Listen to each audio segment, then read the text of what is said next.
Café sin Rosca presenta Otras Voces, un diálogo abierto, sin restricciones, otras voces, insumos para el debate.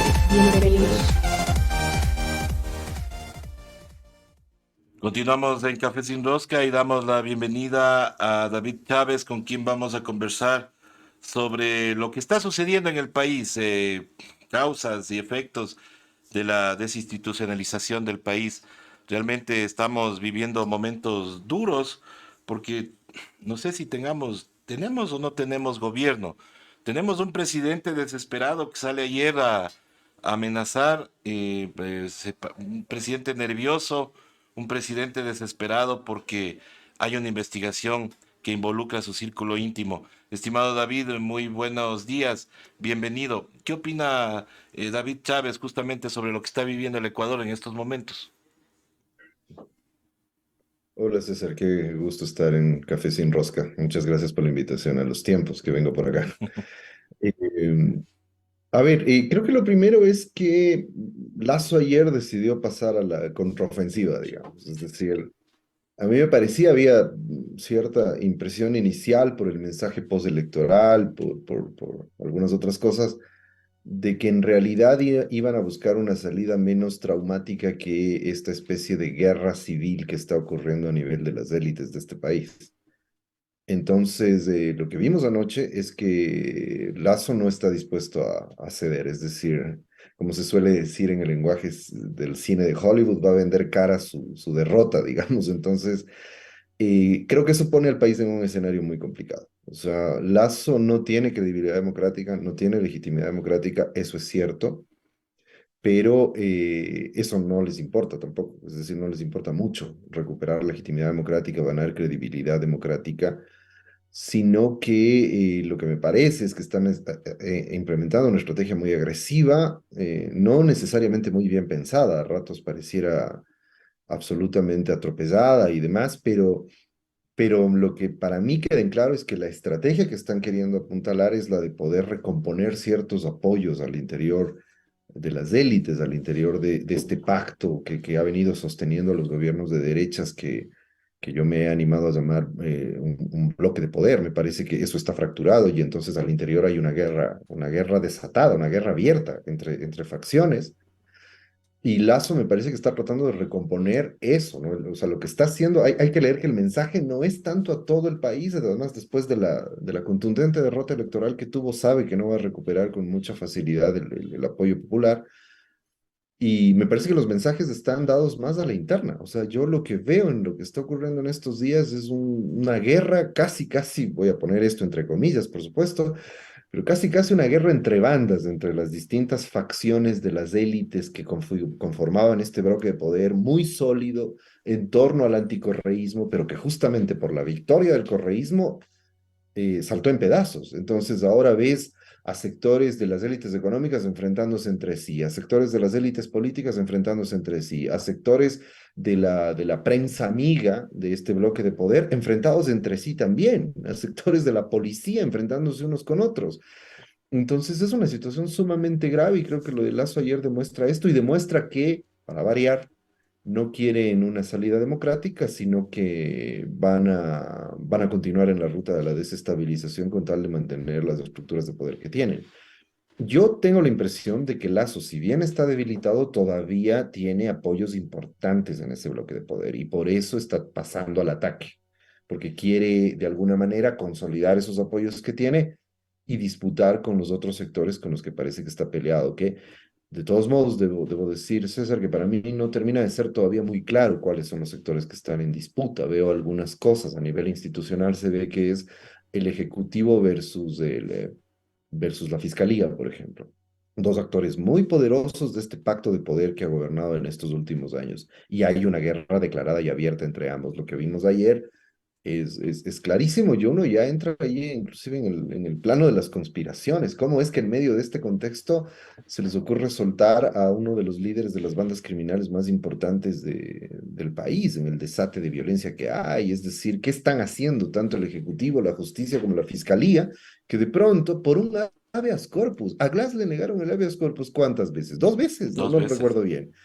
Y a Junior, el habeas corpus. O sea, eso es No, lógico que eso lo y pueden lo más negar. sorprendente de esto, David, es que hay 290 documentos del SNAI que certifican la buena conducta y el buen desempeño de esta persona dentro de las cárceles. O sea, es el mismo gobierno el que está certificando.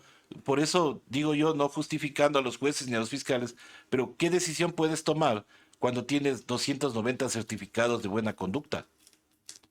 Por supuesto. Además, no perdamos de vista, César, que el Ejecutivo tiene un control muy importante sobre buena parte de los jueces y la Claro. justicia, como lo han demostrado los hechos, ¿no? No me estoy inventando nada. Es decir, para proteger a su aliada incondicional en la Asamblea Nacional, movieron los hilos de la justicia para sacar acciones de protección en una clara violación democrática. ¿Cómo se les ocurre sacar acciones de protección en contra de la Asamblea Nacional, del Parlamento, que es el principal poder del Estado? Se supone. Ujú. Entonces, todo eso evidencia que efectivamente lo que ocurrió, bueno, venían muy sólidos, ¿no? Venían muy monolíticos. Yo tengo la impresión de que el cálculo que tenían antes de las elecciones era provocar una recomposición en este reparto del país que tenían las élites, pero nada más que eso, ¿no? Es decir, presionar un poco a Lazo con las denuncias que se le están haciendo para que saque a alguna gente, ponga a otra, reacomode un poco las fuerzas al interior de este bloque de poder, pero se les fue de las manos, pasaron de la recomposición a la descomposición. Se les fue de las manos por un factor fundamental, la derrota electoral. O sea, creo que la derrota electoral no estaba en sus cálculos, ni de unos ni de otros. Ten en cuenta que el medio digital este que hace la denuncia anunció que iba a sacar esto una semana antes de las elecciones. Curiosamente se lo guardaron y esperaron hasta después de las elecciones. Se lo guardaron porque literalmente el periodista Boscan salió él mismo a decir que ya tenían todo, que lo que habían mostrado era solo la punta del iceberg y que la semana siguiente, recuerdo que era el fin de semana anterior a una semana antes de las elecciones, y que la semana siguiente sacaban la noticia, sacaban todo, ¿no? Que era mucho más grave que lo que habían mostrado, que es evidentemente lo que acaban de sacar. Pero aquí, como es indignante, César, yo quiero ser categórico en esto, es indignante que los responsables de este desastre al que nos han conducido ahora estén disputándose entre ellos. Hay una serie de problemas y repartos y cosas de ellos, cuando el país vive una crisis tan grave. Ujú. Deberían ser los primeros en asumir primero su responsabilidad, porque acá unos y otros nos llevaron a esta situación. Y en segundo lugar, buscar vías democráticas de salida. Pero claro, para esta gente es mucho pedir. Yo creo que vamos a tener novela por capítulos para largo en este conflicto que están teniendo hasta que lleguen a algún acuerdo por debajo de la mesa, porque esto, insisto, lamentablemente, me parece que esto se va a resolver en los sótanos de la democracia y no por vías democráticas e institucionales que existen y que son las que deberían solucionar este conflicto. Ahora, estimado David, una jugada que arma el gobierno nacional es la llevada de Henry Cucalón al Ministerio de Gobierno, que si bien es cierto, dicen es disidencia del Partido Social Cristiano, quien suena para ser secretario jurídico de la Presidencia de la República es un asesor de la bancada social cristiana. ¿No será que se están recomponiendo estas fuerzas de derecha justamente para apalancarle a Guillermo Lazo dentro del gobierno? Porque mucha gente habla de que Guillermo Lazo con estas denuncias como que ya empieza a caer, pero nosotros vemos que él se está recomponiendo y por eso justamente tomo tus palabras que dices, ayer salió valiente a decir, yo sí tengo con qué defenderme. Exactamente, exactamente. Creo que esa es la lectura que hay que hacer de lo de ayer. Si bien, o sea, están desorientados, todos Claro. están desorientados, todos van dando tumbos. La derrota electoral les dio en la cabeza. O sea, fue, insisto en que creo que, bueno, del lado de las izquierdas tampoco nos esperábamos una, yo menos, yo era muy pesimista de lo que iba a Sí, ocurrir, sí, te leí. pero, pero creo que las derechas no se lo esperaban tampoco. Entonces, lo que hemos visto en todos los actores, ¿no? Los socialcristianos, el gobierno, los sectores empresariales, la prensa amiga sobre todo, lo del día de ayer en la prensa fue vergonzoso, ¿no? Y casi ningún periódico puso en primera plana la noticia de la denuncia que había hecho la Posta el día anterior. Y el único que creo que fue el Universo que puso en primera plana eso no lo puso en primera plana, perdón, lo mencionó, lo que hizo es ponerlo como noticia de tercera línea y refiriéndose a una, así muy en general, denuncia de una organización narcodelictiva, nada más, sin vincularlo en absoluto con el gobierno. Entonces, claro, de ese lado, y si uno hace la secuencia igual de los grandes canales de televisión, Teleamazonas de Coavisa, bueno, no sé si anoche, pero hasta lo que yo pude ver, había cosas que no hago habitualmente, pero hay que hacer seguimiento de esas Ujú. cosas en estas circunstancias. Vi que igual la noticia era una noticia de tercer lugar, con una nota muy breve y confusa, sin aclarar qué era lo que se estaba denunciando. Entonces, ahí ves que esos son los sectores que apoyan a Lazo, y esos son sectores poderosos. Y uno ve ahora en analistas, en los analistas de derecha, la intelectualidad de la derecha, hay un cierre de filas a favor de Lazo después de sus declaraciones de anoche. Entonces, con eso sí, me temo que Lazo no es que está tan débil como podríamos pensar al interior del bloque de poder. Y esa es una lección que tenemos que aprender porque ya la aprendimos con Moreno. O sea, Moreno logró terminar su periodo. Claro, en ese momento ese bloque de poder no se fracturó. Esa es para mí la gran diferencia de este momento. Este momento hay una guerra interna. En ese momento hubo tensiones, en algún momento recordarás el enfrentamiento entre Sonel Hosner y la ruptura de los 25 y cuando le lanzaron los de Pandora, lo de INA Papers del lado de Villavicencio, es decir, había ciertas refriegas a la interna que obligaban a veces a recomponer fichas y demás, pero no era una fractura y una guerra abierta como la que está ocurriendo en este momento. Es decir, lo más significativo de esto que estoy sosteniendo es precisamente lo que argumentan de lado y lado en relación a esta denuncia. Porque el argumento del gobierno, como insistió y como fue tan insistente en ese vergonzoso comunicado de ayer, también cada vez parece que escogieron algún tuitero para que les maneje ahora los comunicados, algún tuitero troll de esos que tienen. Parecía obituario eso, ¿no? Comunicado. Sí, los comunicados son vergonzosos, además sus redacciones son realmente deplorables. Pero bueno, más allá de eso, a lo que iba es, ahí uno puede ver que más allá de esa descomposición y de esa desorientación, como te decía, hay el ánimo de Lazo de salir agresivamente a atacar a otros sectores para ganar apoyos y sostenerse. Me parece que, insisto, al interior del bloque de poder, Lazo no está tan débil como pareciera y por eso podría ser, no sería extraño que en realidad haya un acuerdo por debajo de la mesa, por eso te decía, esto se va a resolver en los sótanos de la democracia con el Partido Social Cristiano, que además ha mostrado claramente que en un eventual llamado a muerte cruzada y demás, otra vez lo van a salvar. A ratos digo, creo que el correísmo debería impulsar ese llamado, pero claro, requiere los apoyos, inclusive para volver a insistir en eso, requiere los apoyos del Pachacuti, del social cristianismo y de la izquierda democrática, que siempre son una incógnita.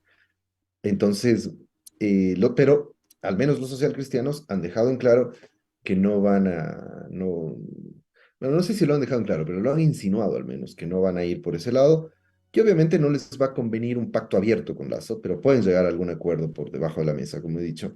Y eso además por sobrevivencia política básica. O sea, yo creo que a los socialcristianos en este momento no les conviene para nada un adelanto de elecciones, debilitados como están podrían quedar peor con unas nuevas elecciones. Entonces, y la derecha, debilitada como está en general, y me parece que ese es el cálculo. El problema es que si no estuviera enfrente el fantasma del correísmo, para ellos sería muy fácil encontrar una salida. Ni siquiera se habrían fracturado. Quizá esa denuncia ni siquiera salía. Ujú. Podían haber llegado a un acuerdo para mantener las cosas como estaban, haciendo algunos recambios importantes en quién tiene qué, en quién se reparte qué las empresas públicas, etcétera, lo que hemos visto, ¿no? Me parece que algunos de los reclamos muy posiblemente tendrían que ver con que Lazo y su gente están haciendo negocios solitos, ¿no? Y hay gente que está presionando porque les den un poco el pastel. Pero, pero insisto, creo que eso al final se habría resuelto mucho más fácil si el escenario que calculaban un poco todos o que esperaban un poco todos en esas distintas facciones era que el correísmo salga derrotado en las elecciones anteriores. Inclusive habrían podido lidiar con la derrota en la consulta, Ujú. pero creo que el factor crítico es la victoria del correísmo. Eso ha recompuesto y por eso los vemos desorientados, sin saber qué hacer, dando tumbos. Es una lógica muy táctica. Yo creo que todas las facciones que están en disputa no tienen una estrategia, o sea, no tienen una mirada a largo plazo de cómo salimos de esta, de mediano plazo, digamos. es muy táctico, es muy de dar la pelea día a día, de dar cada batalla en lo que se pueda dar sin tener muy claro hacia dónde van a ir. Entonces, eso pone al país en un escenario muy complejo, muy, muy complejo. Totalmente. Ahora, dentro de esta valentía que aparentó el señor presidente ayer, se abre otro frente, porque si bien es cierto, él le critica, bueno, a la prensa, amenaza a la prensa, pero yo creo que eso va a quedar ahí en la discusión. El frente contra la fiscalía es lo que preocupa, ¿no? Porque, o sea, le acusa directamente que la fiscalía no hizo nada para mantener a Junior dentro de la cárcel. Entonces, esto habla de que se va contra la fiscalía. Ahora, ¿eso será una reacción normal o consensuada? Porque se viene la reapertura de este supuesto informe reservado, que se reservaron ahí en una investigación tan importante en la que se involucraba el círculo íntimo de Guillermo Lazo. Entonces, esto también no afectará en parte lo que sacará la comisión luego, porque la comisión que está investigando este tema posiblemente eh, recomiende un juicio político. Ahí veremos cómo se mueven las frutas, diríamos. Sí, es que por eso yo me animo a decir que lo que estamos viendo ahora es una guerra entre bandas en las facciones de poder, porque realmente están jugando a una lógica casi de chantaje. O sea, lo que hace el gobierno cuando le quita a la fiscalía la seguridad y mueve a los policías de algunos casos clave, etcétera, más allá de que salgan, yo insisto, es que tienen un enorme cinismo, porque a pesar del resultado que tuvieron en las elecciones por ese tipo de mañoserías, siguen insistiendo en eso, nos siguen insultando a nuestra inteligencia, diciendo que no, ese es un recambio habitual y no sé qué cuentos, ¿no? Es evidente que lo que querían era golpear a la fiscalía. Eh, yo no sé por qué, tal vez presumen que la filtración de ese informe viene de la fiscalía, porque ese es otro. Es que es realmente lamentable, César. No, perdón que Pero, corte el oye, análisis. la Lo digo. fiscalía tiene inclusive el respaldo de la embajada americana, o sea, se parece que se está Pues, yendo con su aliado natural, en contra de su aliado natural, el señor presidente. por supuesto, por supuesto. Pero digo, a lo que vives en una situación tan dramática como la que vive el país, que tenemos que estar viviendo esta telenovela entre ellos, porque además son sus intereses particulares, muy particulares, disputados ahí en las más altas esferas, en un espacio en donde la mayoría de nosotros no tiene ninguna incidencia. O sea, esa es la maravilla de la democracia liberal, ¿no? O sea, estos problemas se resuelven en intrigas palaciegas, muy al alto nivel al que nosotros no accedemos, ni siquiera tenemos idea de lo que está pasando ahí. Es terrible, esa es la democracia liberal. O sea, es más, acabamos de expresar nuestra voluntad de que queremos que esto se resuelva ya, de que tengamos una salida democrática, y sin embargo estos señores están ahí, y estas señoras están ahí en sus disputas internas resolviéndolo. Entonces me parece que efectivamente hay una grave confrontación entre la fiscalía y el Ejecutivo. Ahora, eh, solo imaginemos el contexto en el que esto está ocurriendo, es decir, cuando el país está prácticamente tomado por las bandas criminales. Un enfrentamiento entre el Ejecutivo que tiene el control de la policía y las cárceles y la Fiscalía que tiene el control al menos de la posibilidad de investigar y encauzar las causas judiciales contra ellos. Es dramático.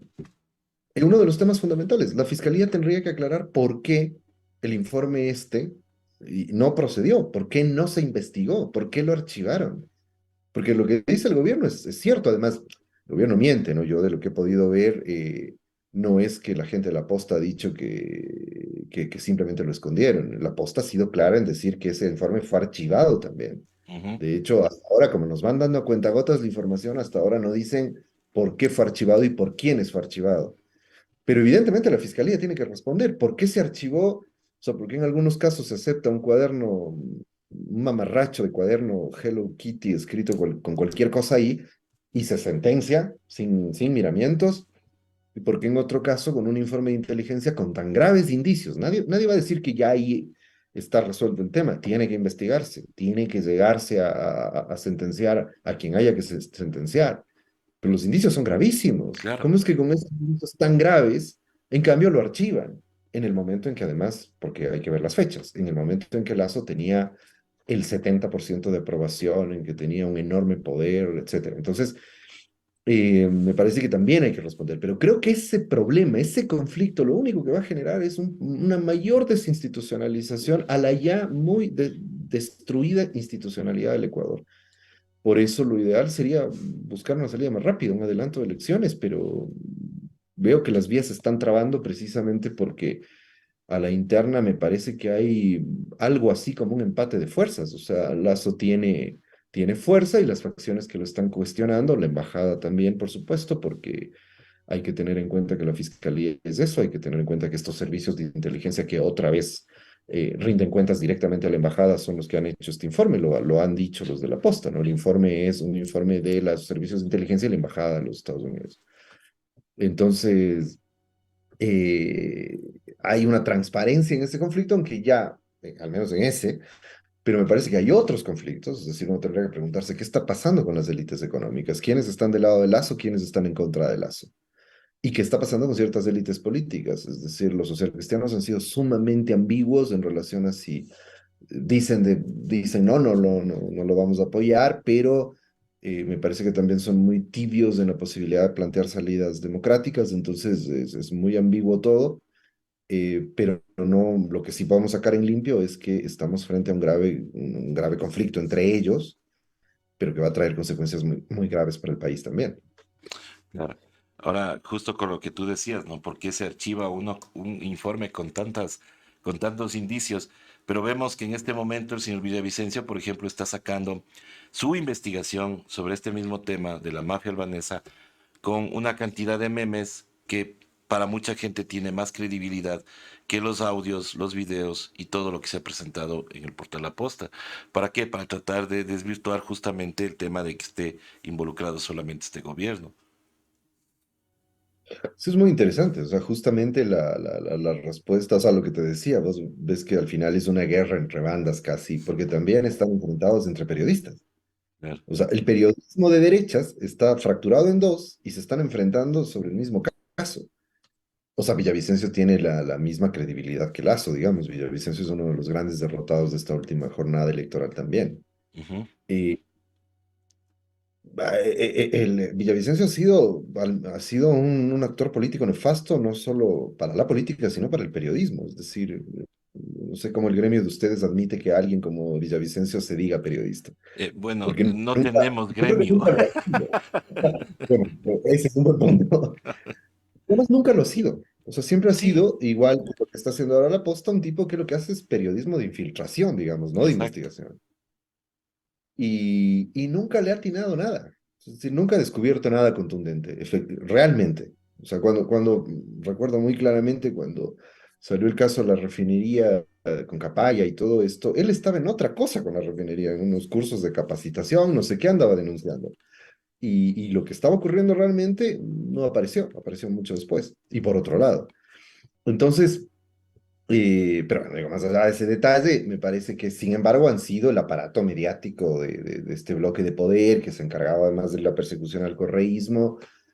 Y claro, como lo que está ocurriendo en la población es un posicionamiento de identidades políticas fuertes más que de la objetividad de lo que se está diciendo en uno u otro lado. Claro, el gobierno, vía Villavicencio, vía Zurita, etcétera, lo que va a apelar es a la vieja confiable, como se suele decir. La culpa es de Correa. Claro. Entonces, lo que van a decir, claro, la corrupción, la La mafia posible, albanesa vino en el gobierno de Correa. Eso va a ser. y la posible, claro, pero nota lo delirante que es el argumento, ¿no? La posible corrupción de el cuñado de Lazo, de los altos funcionarios de Lazo, los posibles vínculos de los altos funcionarios del gobierno de Lazo con la mafia albanesa son culpa de Correa. O sea, es delirante realmente, Claro. pero últimamente todavía hay gente que compra Sí. los argumentos de estos estafadores, ¿no? David, ¿tú piensas que no será que estamos viviendo un chuchaqui no programado de las elecciones? Porque ellos tenían seguridad en que iban a ganar el referéndum, ellos tenían seguridad en que iba a ganar el sí, que iba a arrasar el sí, lo cual no fue así y es ahora que han tenido que inventarse inclusive una trama de fraude, pero parece que no están, no creo que digieren bien todavía la pérdida. ¿No será eso también lo que está pasando?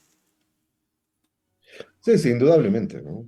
Porque además los ponen en una situación concreta, objetiva, que no les... que les ha echado la estantería abajo. O sea, nota que, de acuerdo a lo que dice este señor Pipo Lazo, que ahora sí habla, Claro. debió haber hablado antes, pero ahora sí habla, es que, perdona, hago otra vez una digresión, pero es que yo no puedo creer nada de todos estos farsantes que auparon esto, que sabían, porque a mí Ujú, sí me dicen que un señor como Pipo Lazo no sabía quién era Guillermo Lazo y quiénes eran la gente que lo rodeaban. Yo no me lo creo. Si alguien me dice que la gente de la posta no sabía quién era Guillermo Lazo, yo no me lo creo, perdónenme. O sea, no, ahora no, nadie debería bajarse la camioneta, como se dice en esa figura tan, tan, tan, tan cara para la política ecuatoriana, ¿no? Pero bueno, más allá de eso, si es cierto lo que dice este señor, vemos que efectivamente estaban inclusive pensando en la posibilidad de ya empezar a trabajar en la reelección. Me parece que sí era un poco excesivo, digamos, pero bueno, de todas maneras, no se esperaban este resultado y eso ha hecho que la estantería se les venga abajo y es lo que estamos viendo. O sea, efectivamente, no, la única estrategia que tenían, que ha sido quizá la única estrategia que la derecha ha tenido, o sea, el único programa de gobierno, el único plan político, la única estrategia política que han tenido ha sido la del anticorreísmo. Y la última elección demuestra que esa cantaleta se acabó. O sea, esa ujú. cantaleta se agotó. O sea, ya la cantaleta del anticorreísmo no funciona. La gente, yo he visto ya en un poco un plano más cotidiano de gente que conozco y demás, que era anticorreísta, algunos muy furiosos, y que luego de esta elección le han bajado el anticorreísmo. O sea, desde autorreflexiones como en realidad nos equivocamos votando por odio, porque nos dejamos llevar por esto hasta, no, efectivamente, este eslogan que al final les terminó funcionando también en la Revolución Ciudadana, efectivamente dirán lo que sea, Correa me cae mal, es un bocón, es un autoritario, pero con Correa estábamos mejor, ¿no? Con Correa estas cosas no pasaban. Entonces, eso creo que es lo difícil de deglutir, o sea, no solo que fueron derrotados, sino que tienen al correísmo fortalecido como una alternativa política real al frente. Y en una coyuntura muy compleja, porque yo no tengo la menor duda de que cabezas limitadas intelectualmente, cabezas con precariedad intelectual como la de Villavicencio, la del hijo Bobo, la del propio Lazo, etcétera, porque aquí no es que Lazo es una víctima, no, todo esto es deliberadamente provocado por Lazo. Todas estas cabezas intelectualmente limitadas, pero muy codiciosas y ambiciosas, crean que una buena idea para desgastar al correísmo sea empezar a asediar, atacar y sabotear a los gobiernos locales que acaba de ganar el correísmo. Entonces, esto yo podría apostar que están pensando en eso. Ujú. Uno de los dilemas que deben tener en este momento es que, sin embargo, no tienen la fuerza política para hacerlo. Es decir, les va a costar mucho poder golpear. Es lo que intentaron con Paola Pavón, y sin embargo Paola Pavón logró sobreponerse en las peores condiciones, o sea, estuvo hasta en la cárcel, ¿no? O sea, Ujú. y no pudieron sabotearle su gestión y acabamos de ver que al final buena parte de la población ratificó esa gestión. Entonces ya eso, con un correísmo debilitado, con apenas dos gobiernos locales, sin mucha capacidad de poner en juego en la escena pública sus demandas, ya con la victoria que acaban de obtener, eso hace más difícil el escenario de que quieran sabotearlo. Sin embargo, no dudo de que van a querer eso. Es decir, si salen fortalecidos de este conflicto que tienen a la interna, van a intentar hacer eso. Pero a la vez van a ver el dilema de que, porque eso será apelar otra vez al anticorreísmo, empezar otra vez a montar cosas, causas, falsedades, fake news, persecución político, persecución mediático-judicial. Y creo que esa ya en el nuevo contexto no es una estrategia muy hábil.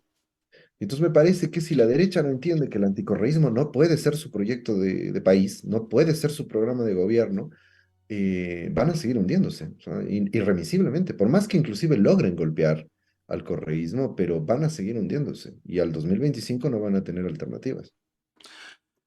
Eso hay que seguirlo estudiando, mi estimado David, y quiero agradecerte por haber estado con nosotros aquí en Café Sin Rosca, en este nuevo formato. Claro, para ti es nuevo porque te hemos invitado esta vez a los tiempos, ¿verdad? Si tienes razón, ya les voy a decir a los chicos de agenda que tengan más en cuenta para seguir conversando justamente de estos temas, que es importantísimo que nuestra audiencia te pueda escuchar y podamos seguir sacando conclusiones de lo que está pasando en el país. Tu mensaje final a la ciudadanía, estimado David. Bueno, creo que estamos en una situación compleja en la que luego de esta victoria popular, que fue la última elección, es importantísimo que estemos atentos para defender la democracia, donde sea. O sea, porque esta gente está dispuesta a volver a aniquilar la escasa recuperación de la democracia que hemos tenido con la última elección. Entonces, creo que hay que estar dispuestos a defenderlo en el campo institucional y, si es necesario, en las calles. Ojalá que no. Pero no porque no haya que movilizarse, sino porque la respuesta puede ser muy violenta y represiva. Pero el escenario es difícil y creo que el llamado básico es: tenemos que defender la democracia. Y bueno, y te agradezco mucho, César, por la invitación. No, Siempre a es un ti, gusto. David, muchísimas gracias por haber estado con nosotros y efectivamente ese es el mensaje: hay que defender la democracia de en donde sea y como sea. Muchísimas gracias a David Chávez, que ha estado con nosotros aquí en Café Sin Rosca. Nosotros regresamos luego de este corte ya con las noticias deportivas.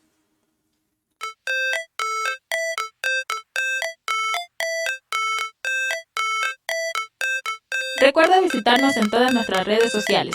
Hoja de Ruta Radio, escuchando a un mundo mejor.